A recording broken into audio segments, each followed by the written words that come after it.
On March 14th, open-source satellite trackers detected something moving at high speed through the South China Sea.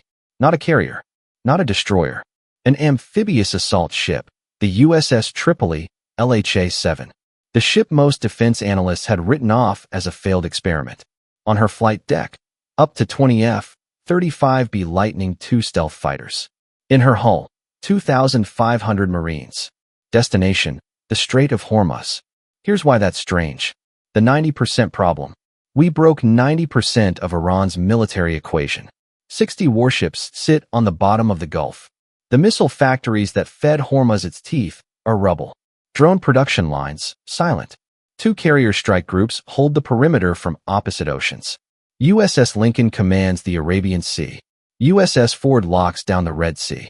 A third carrier, USS Bush, is still days away, crossing the Atlantic. From the outside, the siege looks complete. But Hormuz is still closed. The 10% that changes everything. More than 150 tankers sit anchored outside the strait, hemorrhaging fuel costs while they wait. Brent crude holds above $100 a barrel because the market price is certainty. And right now, certainty does not exist. The remaining 10% of Iran's capability. Mines seeded across the seabed. Mobile launchers buried inside mountain tunnels. Fast attack craft staged in coastal coves. That 10% is enough to deny a 6 nautical mile shipping corridor.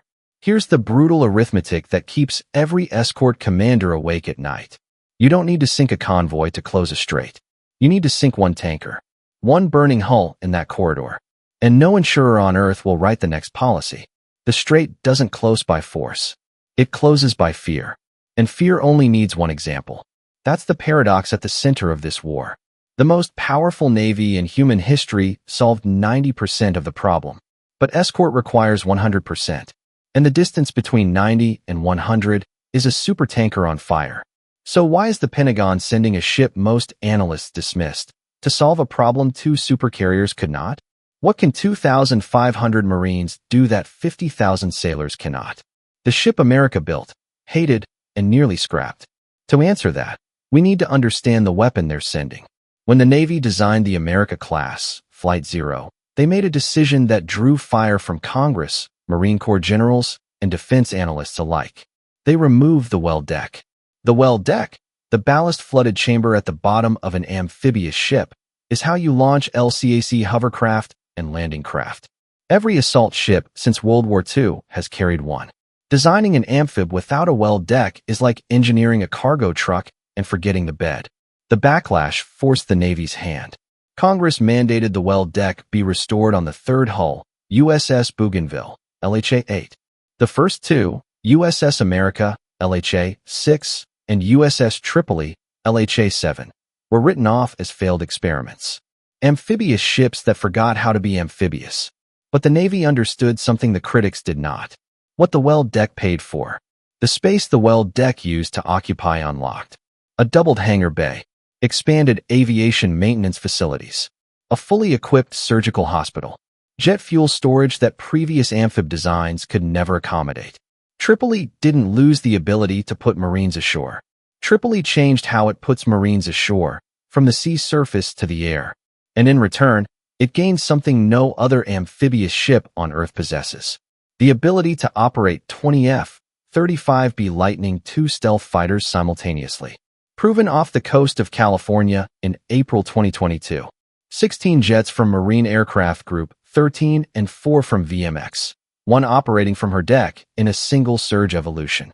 20 F-35BS, nearly half the air wing of a $13 billion supercarrier, on a ship that costs $3.5 billion. The ship they called a mistake turned out to be the most dangerous pocket carrier afloat. Why carriers won't enter the Gulf? We've explained this before. Carriers refuse to enter the Persian Gulf. That 540 nautical mile bathtub is a kill box Iran spent 40 years engineering. 100,000 tons of irreplaceable steel is too valuable to risk inside it. Tripoli displaces 44,000 tons. She is not irreplaceable the way Ford or Lincoln are. In the Pentagon's risk calculus, losing Tripoli is painful. Losing a carrier is catastrophic. Tripoli is expendable enough to get close and powerful enough to change the equation. What she brings that no carrier possesses. 2,500 Marines distributed across 5 ships. The 31st Marine Expeditionary Unit out of Okinawa, the only continuously forward-deployed MEU on the planet. They just completed Exercise Iron Fist 2026 with the Japanese Self-Defense Force, February 23rd to March 9th, practicing island seizure, electronic warfare, rapid amphibious assault, escorting Tripoli, Ticonderoga-class cruiser USS Robert Smalls, CG-62, Arleigh Burke destroyer USS Rafael Peralta, DDG-115, 2 San Antonio-class LPDs, USS New Orleans and USS San Diego. The cost of commitment. Pulling Tripoli from Japan strips the Indo-Pacific of its only amphibious rapid reaction force. That is not a light decision. The Pentagon is withdrawing assets from one theater to solve another, which tells you exactly how important Hormuz is to America right now. The ship they called a mistake is now running at high speed through the South China Sea toward the narrowest strait on Earth. And it carries something nobody has brought to Hormuz before. Not more missiles, an entirely new dimension. The ground. 3 capabilities that didn't exist before Tripoli sailed. Nobody knows exactly how CENTCOM will employ Tripoli. The orders are classified, but the capabilities are not. And Tripoli introduces 3 that did not exist at Hormuz before she sailed. 1. Persistent air cover inside the strait. Lincoln and Ford operate in the open ocean, too valuable to risk inside the bathtub. That means no persistent air cover inside the shipping lanes. A combat air patrol launched from Lincoln at 500 nautical miles has to fly over an hour just to reach the lanes. Time on station, measured in minutes before turning back for fuel. That gap between takeoff and presence is where Iranian drones find tankers. Tripoli solves this with physics. At 44,000 tons and $3.5 billion, she is expendable enough to operate close to Hormuz. Her F-35Bs are stable, no catapults needed. Operating at 100 nautical miles instead of 500 changes time on station dramatically. The math. F-35B from Lincoln at 500 nanometers, cruising at 450 knots. Over 1 hour transit each way, 40 minutes on station. Same jet from Tripoli at 100 nanometers, 13 minutes each way, tripled time on station. Gaps between patrols shrink from hours to minutes. And those minutes are the difference between an Iranian Mohajer 6 drone finding a tanker and an F-35B finding the drone first. 2. Vertical envelopment against fortified islands. 3 fortified islands sit directly inside the shipping corridor. Abu Musa, Greater Tunb, and Lesser Tunb, seized by Iran in 1971, now fortified with anti-ship missile batteries, coastal radar, artillery positions, IRGC garrisons. They are unsinkable aircraft carriers. Even after Epic Fury's air campaign, any surviving capability on those islands threatens every vessel transiting the strait. This is the scenario Tripoli was optimized for. A conventional amphibious ship would push landing craft through mined waters. Tripoli does not. Marines insert by vertical envelopment. MV-22 Ospreys and CH-53 helicopters over the minefields, not through them. They do not touch the water Iran spent decades preparing to deny. Strike teams neutralize missile launchers and radar, extract intelligence, and withdraw before the garrison can counter. No permanent occupation. Just a position that no longer shoots at tankers. Precedent. Operation Praying Mantis, 1988. Marines from USS Trenton boarded and destroyed Iranian oil platforms in a single day.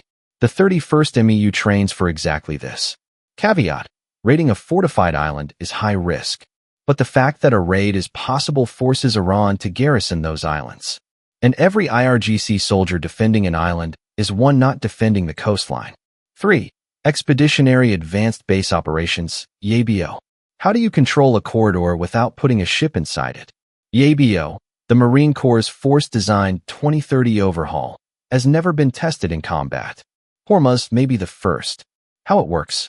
Marines fly ashore to small islands, uninhabited coastlines, or allied territory, Oman or UAE. They establish temporary bases with HIMARS launchers, radar arrays, forward arming and refueling points, FARP, where F-35 F-35BS and Ospreys can land, rearm, and relaunch without returning to the ship. What this creates? A kill zone spanning the entire width of the strait.